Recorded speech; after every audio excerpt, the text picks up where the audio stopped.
Hello and welcome back to our series at the church's story.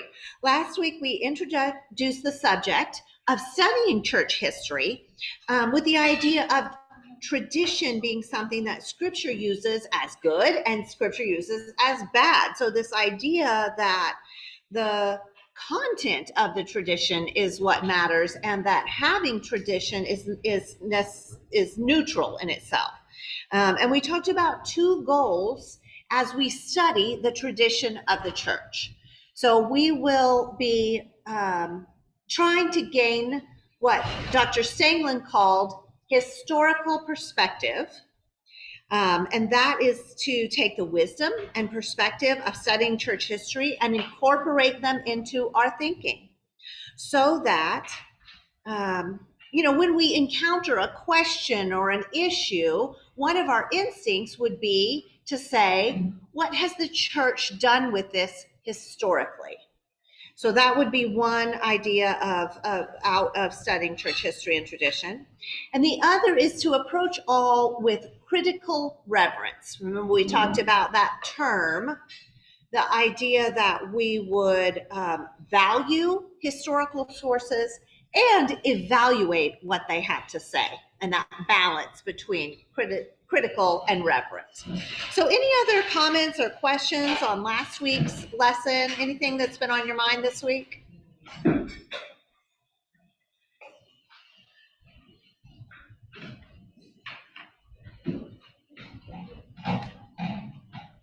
Well, today we're going to start a series of 3 lessons that relate to the period that we'll call earliest Christianity. So this is the period from the time of the New Testament through 311 AD. And the reason it's 311 is there's an edict that ends the persecution of the church in 311, and we'll talk more about that when we talk about persecution. But I want to take a moment to think about this time period, the time period from the New Testament to 311, because this is really the earliest church. This is the period. From being familiar with Scripture, you will know several things about this period, especially the early part, maybe something you know from just Scripture or history. And so let's fill in a couple of events. What might we know about the timeline of the early church? What should go on it?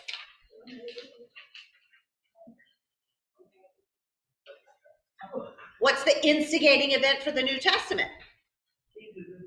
Okay, Jesus' birth. That I'm putting 4 BC, and I have 4 BC on your handout, but scholars think anywhere from 6 to 4 BC. What else?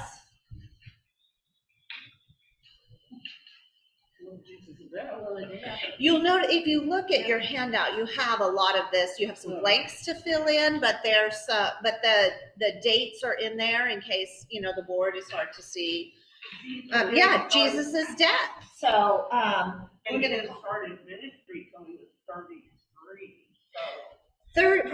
They think about 30 and about a 3-year ministry. So somewhere in here, and some of these are approximate, because when our calendar was set, I believe, around the 6th century AD.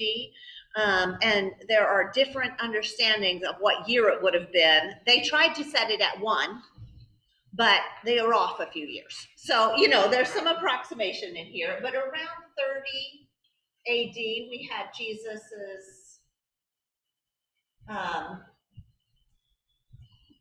death, resurrection, and ascension.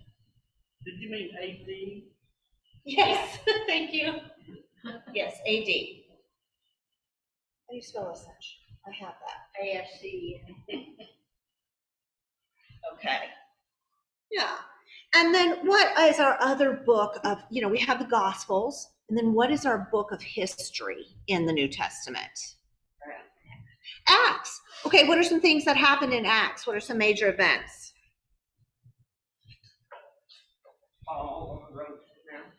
Okay, so we think that is probably about 3 years later. A lot of my, scholars differ on these. I'm using N.T. Wright's timeline, so probably about 33. We have Paul, and at the time Saul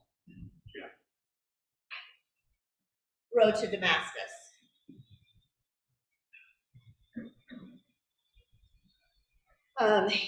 We have the Jerusalem Conference in there. That was probably around 48 or 49 AD.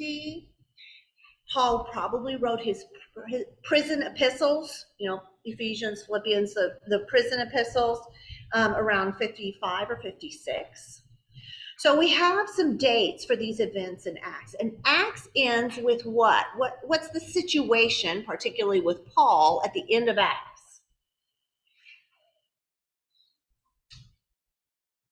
Where do we leave it?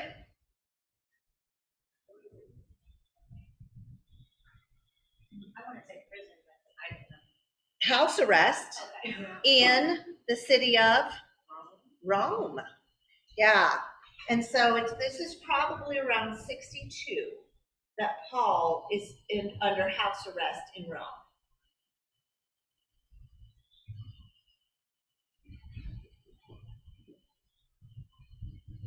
And so we know this from the New Testament. These are familiar events. Well, we can fill in a few more things that we might want to know about. Acts does not give us the description of what happens to Paul after he's in house arrest, but what do we think happens? Killed? Yeah, he's probably executed by the Roman government and probably under Nero.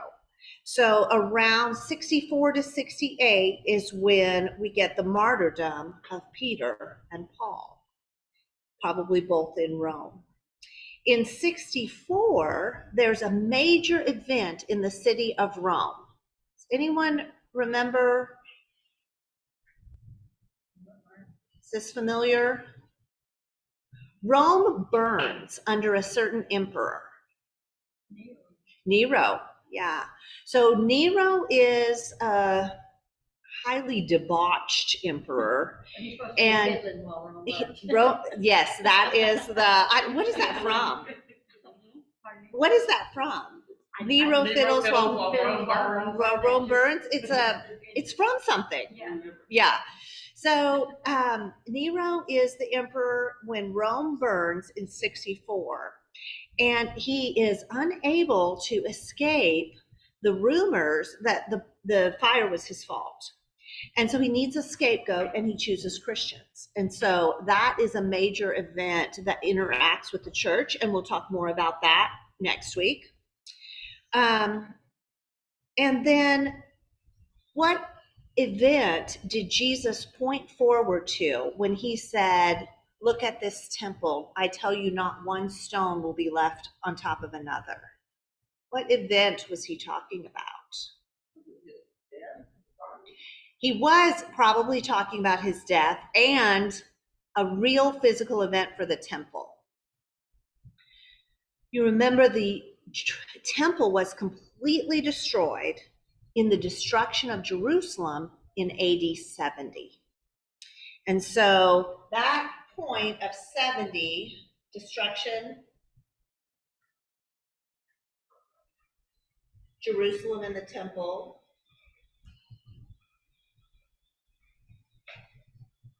is one of those events that now that we talk about it, you may remember that that's a major event.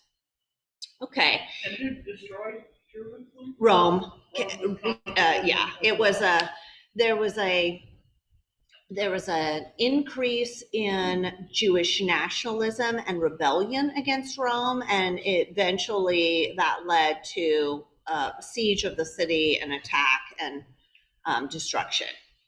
So it was like quelling a revolt would be how the category we can put that under. Yeah, the destruction of Rome.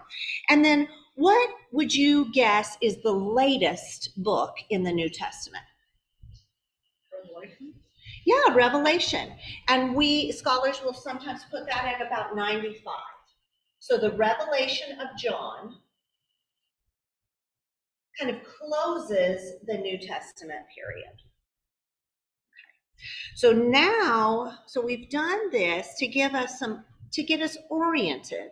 You know, we know the Bible, so how does the Bible relate to certain years, right? Which years were those things happening?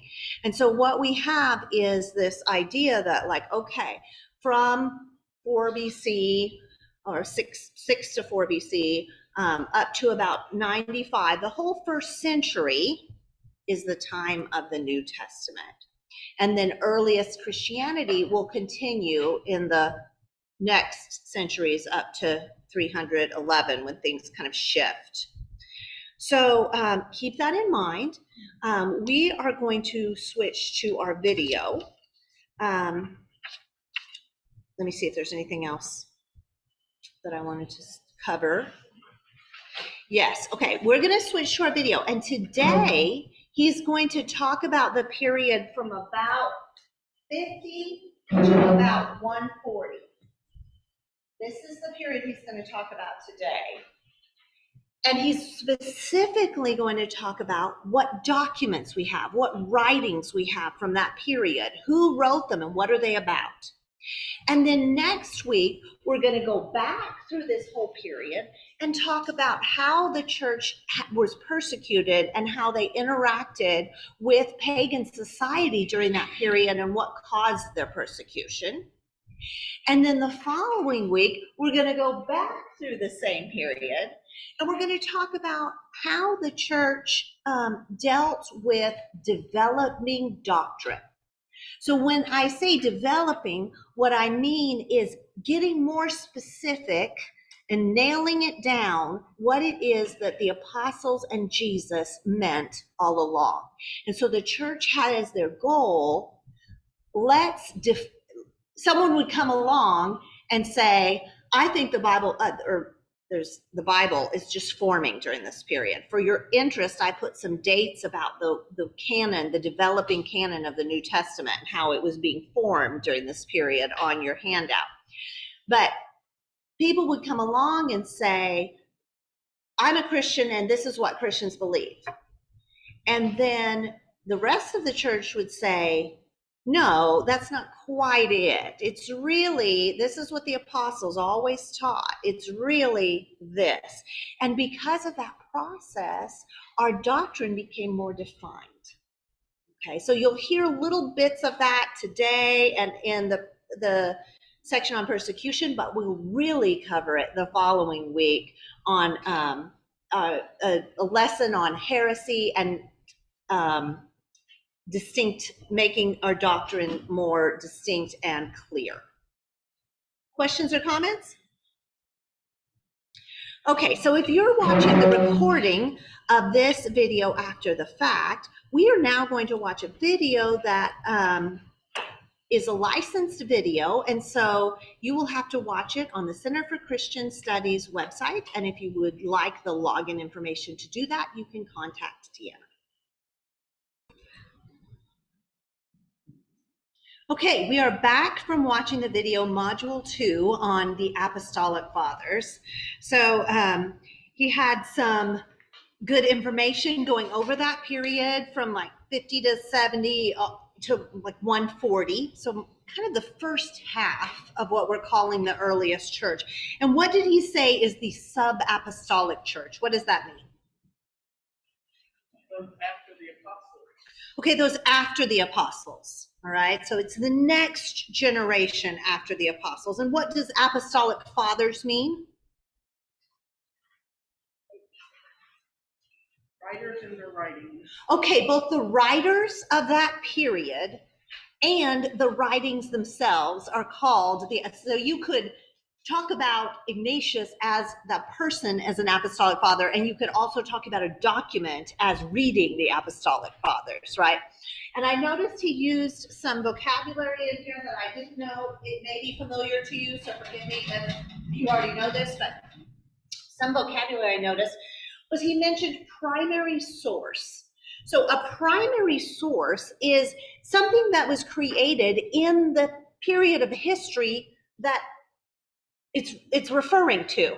So it could be an artifact or it could be a document. So if you had someone's diary from a period, that would be a primary source. Now, if someone else wrote a book analyzing that diary, that would be a secondary source, right? And one thing that's very tempting when we study history is to stick with secondary sources. They're easier in some ways, right? Someone has already done the work of saying, okay, I read all these diaries and all these letters and all these documents, and let me tell you what they mean. And so someone has done the work for us when we read secondary sources. But one really important element of truly getting a feel for a historical period is to go into the primary sources and actually read them. And so you notice he really recommended reading Didache, right? That was one of the Apostolic Fathers, probably the earliest. And he said, go ahead and read it. And so I've provided a copy for you. Everyone who's here in person has a copy, and those of you online have a link to that, so that you can read Didache. And please do, because we'll talk about it a little bit next week. Okay.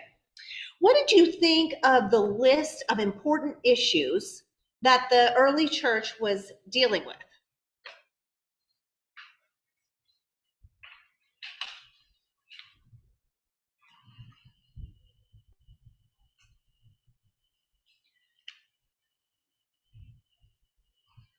I thought it was kind of weird that they were questioning the created world, was it good or evil? Okay, that's an important one. So Pam says, isn't it weird that they're questioning whether the created world is good or evil? How do y'all think of the created world? Good, right?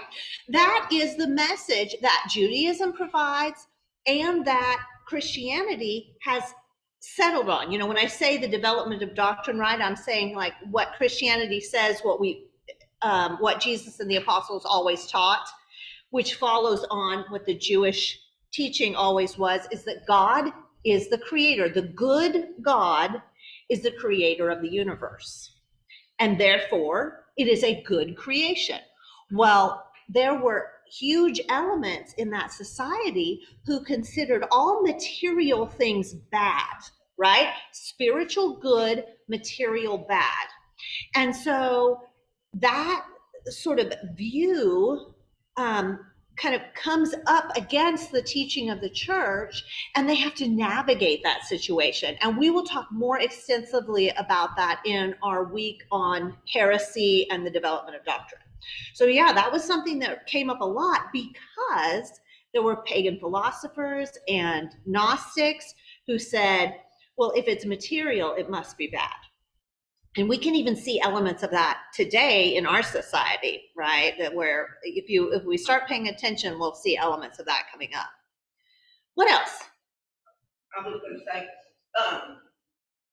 Christianity was so new, so you had people from the Jewish background that wanted to bring some of their beliefs and traditions into it. And then you had pagans that wanted to hold on to some of theirs. And so that their arguments and their debates don't seem so silly when you think that they were trying to bring people from all different backgrounds together. Yeah. And then teach a whole new philosophy, or teach something. They called it a philosophy, yes, not a religion, but a philosophy, yes. Philosophy and way of believing, which in our world today, we have history and it's been around for a long time. Rarely do we try to have something brand new. So to try to keep false teaching from getting in and everything. I mean, the apostles dealt with that continually, and there's no need to think that stopped when the apostles were gone. Right, and we do see that it continued, right? Yeah. And even if, we might not say it was silly, but we might say, but it's foreign to me. I respect that it was a real issue, but I don't understand why. And so this would be part of what we would do, is sort of try to get at least a big view of some things that they were dealing with to understand why. Yeah, great point. What else? What struck you out of that list? Is made in the image of God. Was he human? Was he a phantom? Okay, so we are made in the image of God. That is a question. And then this other question is, what about Jesus? Is Jesus truly human, or did he only seem to be human? And if the material word, if the body is bad, then how could Jesus have had a body? Right? So you see how one feeds into the other, where you say, like, Jesus must have only seemed to be human because bodies are bad. And so the church has to come in and say, no, the created world is good. Our bodies are part of our true being. Our true being is not a spirit that's just like set on top of a body. We are integrated beings who are connected, spirit and body, and that is all good and all God. It can all be turned towards service of God, right?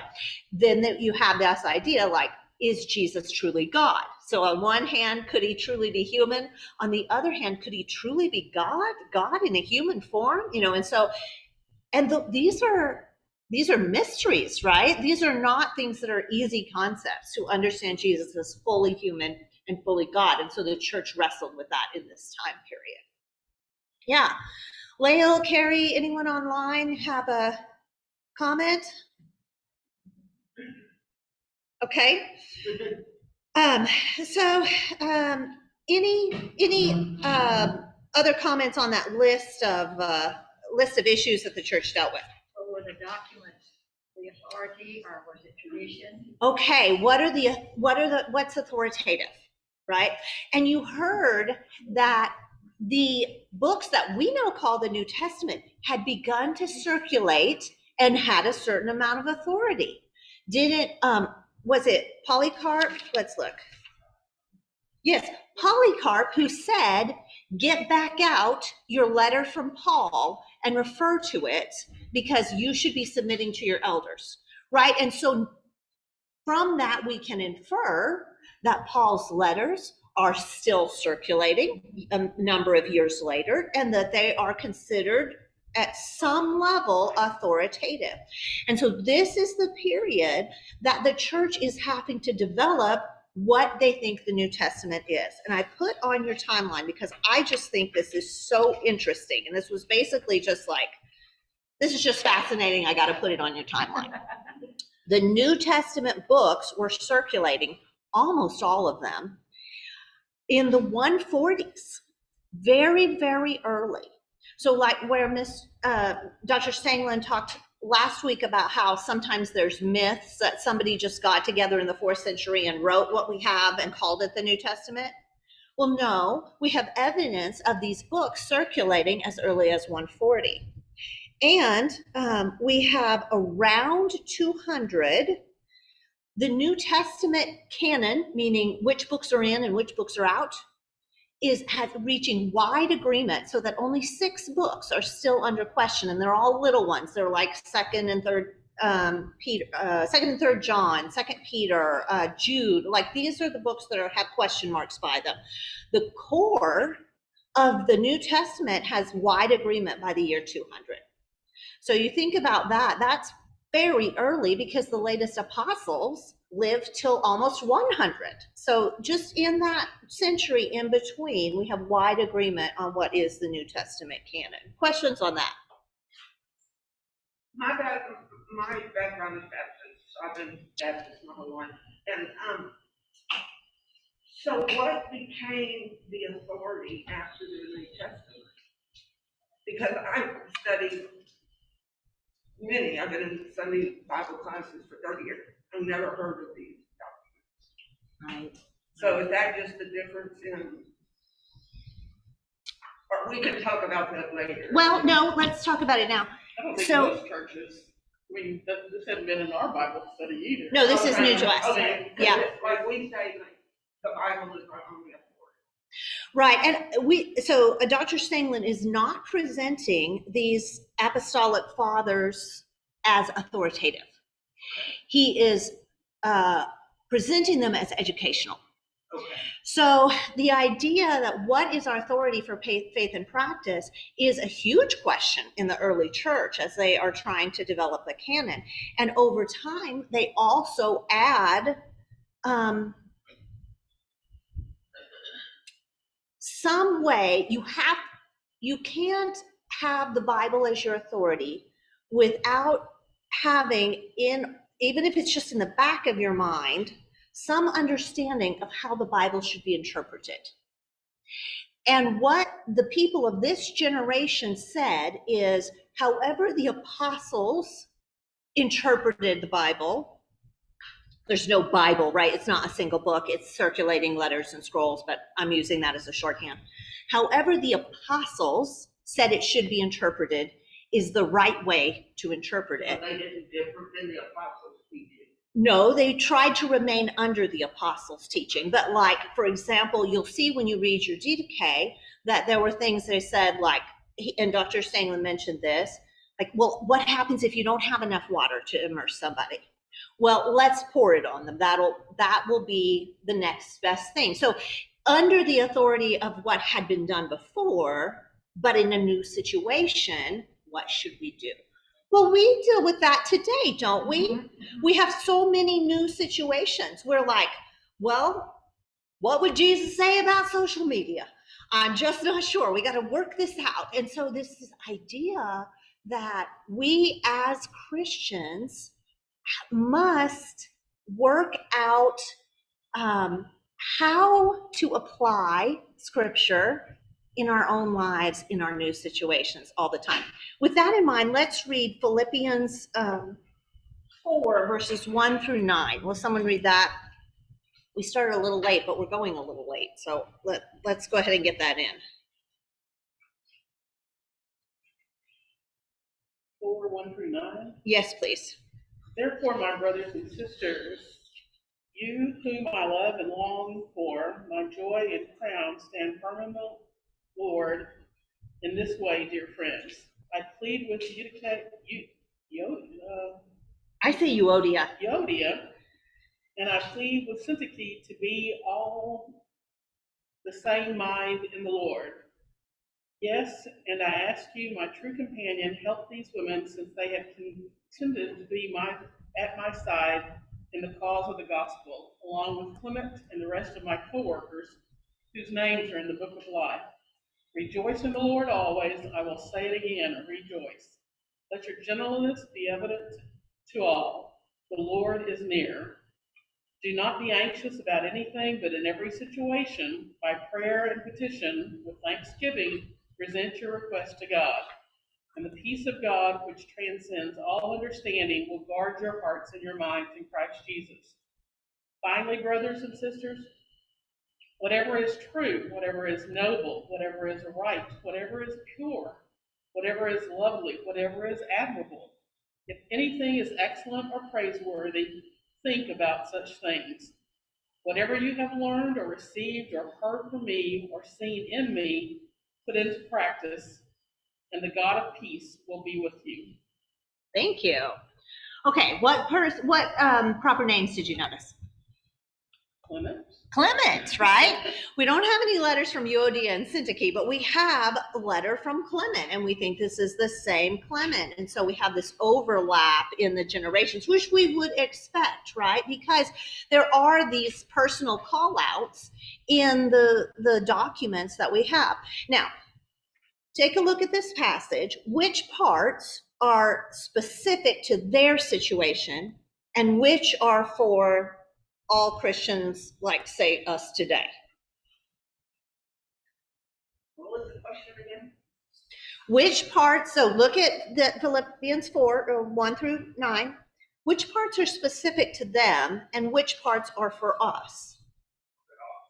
Well, the first part where the two women are fighting. The two women, we don't have a Euodia and Syntyche. That's not to me, right? That's to them.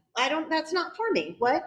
But then it says here in 8, finally, brothers and sisters, whatever is true, whatever is noble, whatever is right, or lovely, admirable, everything excellent or praiseworthy, think about such things. And then it says, whatever you have learned or received or heard from me, There's this idea of apostolic authority. Yeah. Put it into practice, and the God of peace will be upon you. So I would think that part refers secondary to us. Yeah. So so what I'm getting at here is exactly kind of what you're pointing out, is that even in our New Testament documents, he said, like, wouldn't it be nice if we had systematic or comprehensive documents from the church fathers?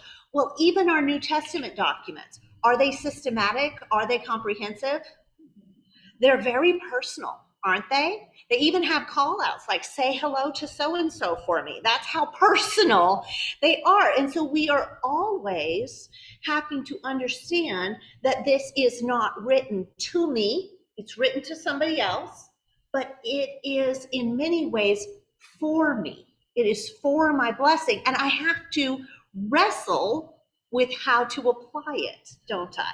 Even in the New Testament. And so we see that wrestling that we have to do with church history as a whole is very similar, right? We look at it and we go, ooh, was Shepherd of Hermas right? Or was he wrong? I don't think Shepherd of Hermas was correct, that you can only be forgiven sins once after baptism. We don't think that way, do we? We hope not, right? Well, I was gonna ask you. Yeah, so we don't consider that. So there's a couple of things. Number one, we don't consider the church fathers authoritative, but we do take what we can as representative of the way that the church, who knew the apostles, was thinking. And what document was it that said you could only be forgiven once after baptism? It was Shepherd of Hermas that said that. Yeah. Yeah, but in all of these documents, we have to wrestle with it. DDK gives certain instructions about the Lord's Prayer. And we go, are those required? Are they a good idea? Do I ignore them? What do I do with that? Y'all, that's part of your homework, to find out what that certain instruction about the Lord's Prayer is. You can read it in DDK. There's other things like that. So we will have to be wrestling with church history, and there will be a lot of times where we can't really tell if a certain person was right or wrong in what they did, whether their motives were good or evil in what they did. That we can't even judge that in our own hearts sometimes, certainly not in the people around us, and certainly not through history. Go ahead. These documents what started the branch out from the first Christian church to Baptist? Were these documents? Okay. So the question is, did these documents start the branching out to Baptist Methodist? And I think the simple answer is no, not yet. Okay. So what we're looking at is, in this period, we have there's really only one church during this time. It is quite varied sometimes. We even see that in the New Testament. The Corinthians are doing something they're having their communion with a meal. And then we go into maybe some other New Testament books, and it doesn't sound like it's with a meal. It sounds like they're just doing it as communion, not with a meal. And so we go like, oh, there were some varying practices even in the New Testament church. And what do we have to wrestle with? What do we do with that? And so this is the case, the ancient world is mostly in Roman. There are Christians in Persia during this period, but most of what we know of in the Roman world, and it's a big area, especially given how difficult it was to travel and communicate, right? There's no network news telling everybody what, there's no Christian Chronicle, there's no, they're corresponding slowly and by messenger, and they're trying to work it all out. So yeah, there's some variation, but mostly the church is kind of one church in this period, and that there don't begin to be separations until maybe we'll call it the 4th century. There's some little separations. Around 1000, there's a division between the Western Roman Church that speaks Latin and the Eastern Byzantine Church that still speaks Greek. And tensions rise over this period, and they eventually split, so that we get the church in the West and the church in the East, the great schism of the church around 1000 AD. Then, in about 1500, we get the Protestant Reformation, which begins the fracturing into what we have today, where we have, I mean, for them, it was like the Lutheran Church, the Dutch Reformed Church, the Calvinist Church in Switzerland, but what that sort of rolls downhill until we get now, where we have Baptist, Methodist, all of that. Okay, so that's kind of your big picture timeline, right? And that's kind of, I wanted you to know what this period, since we're spending 3 weeks on it, like what kind of stuff was happening. Still one church, so this is still really still one church. Yes, okay. Yeah, really still one church. Okay. So let me wrap us up since we're long on time. Sorry, y'all. So the Apostolic Fathers who knew the apostles were most deeply committed to what? What is the main theme of their writings? Teaching what the apostles. Teaching what the apostles thought, and they were what? Dealing with new situations. Yes. Anti what? Sin. Anti-sin.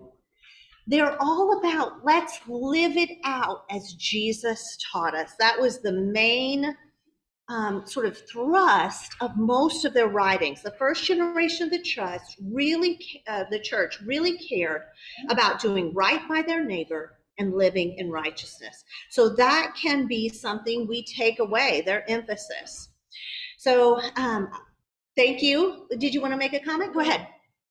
Okay. I didn't, on the first page. Oh, okay, we've got it. Okay, I've got it over here. You got it. Thank Okay. You should be able, I put 4 Okay. points from the church fathers in your timeline, and you should be able to fill those in from the video notes. But those are DK, Clement, Ignatius, and Polycarp. So you should be able to fill those in on your timeline, just to give you a feeling for where those happened. Okay. I wrote a couple of vocabulary words on the board, and we can maybe do those afterwards if anyone wants to. But thank you for a great discussion today. Be sure to read your DK, and you can actually read all of these. They are all, they're out of copyright, obviously, right? And then there are even translations that are out of copyright. So you can go to earlychristianwritings.com and /church fathers and see all of these and click around and read whatever you want. And next week we'll be back in the early church period learning about the persecutions the church faced in this time. Thank you.